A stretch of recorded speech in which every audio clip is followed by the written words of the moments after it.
whole job is taking famous people to high-stakes games, as if he would ever do something to one of them. You might be wondering why we just disappeared a couple of weeks ago. Maybe you're even a little mad about it. Well, we had this family meeting, and my dad explained the misunderstanding that happened at work.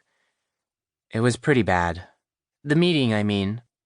No one likes family meetings, unless they're about where to go on holiday. Even then, they're not that fun in our family, because my sister hates sunshine and joy. But this meeting was extra bad. My mom didn't speak the whole time. My dad said he had to go away for a while because of the misunderstandings and false accusations, but he promised it would all work out and that we should follow his rule number 2 for having a lucky life. Look for the upside. As you know, my dad's English accent always makes him sound like he knows what he's talking about and like you can trust him. My mom and Kate were so upset we didn't really finish our terrible family meeting, which was a relief. But right after, like the same day, my mom made me and Kate pack up our stuff and she drove us here.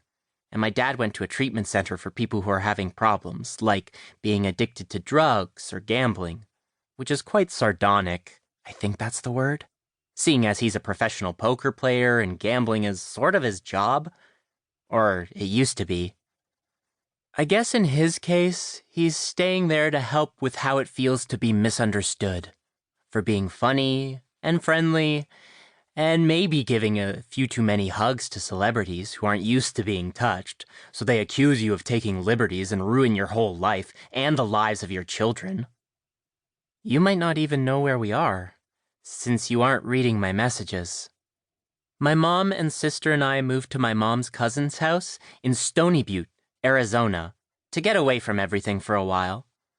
We have been here for 2 weeks now, and today is the first day of 6th grade.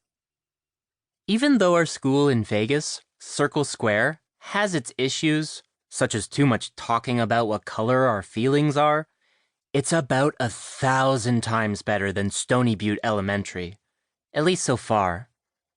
I'm writing this on my lunch break, so maybe things will get better? I wore my Doug Stokes shirt. Remember when we got those? Anyway, I thought people might notice it, but so far nothing. Probably should have worn my Van Johnson shirt. I was going to save that t-shirt for tomorrow. Okay, well, you'll probably never read this, but even so, I hope your first day was good. I don't want to say I miss you, and Trelawney, and Emily, and Monty, the whole first name ends with a Y Circle Square gang, because that would be embarrassing, but I do sort of wish I was there. Keep it casual. Rodney. 2. Hey, Larry. Okay, so I have to tell you about the afternoon.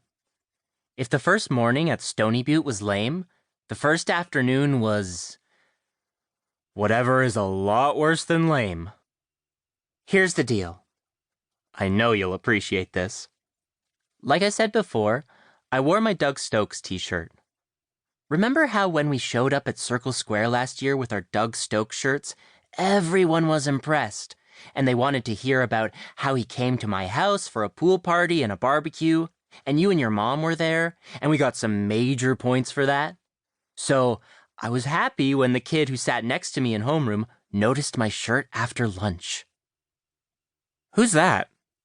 he asked, after staring at the big picture of Doug's face. "Doug Stokes," I said. I thought he would say awesome or ask where I got it. I was ready to tell him how Doug was a nice guy, even though my dad said that for a smart guy, he's terrible at poker, and how my friend Larry and I went to a taping of his show. I hoped that would give me a chance to get the conversation going so I could implement rule number 4 for living a lucky life. Learn about people. I was relying on my Doug shirt to get things rolling. "Who's Doug Smokes?" asked the kid. He is massive and has dark hair in a flat-top brush cut.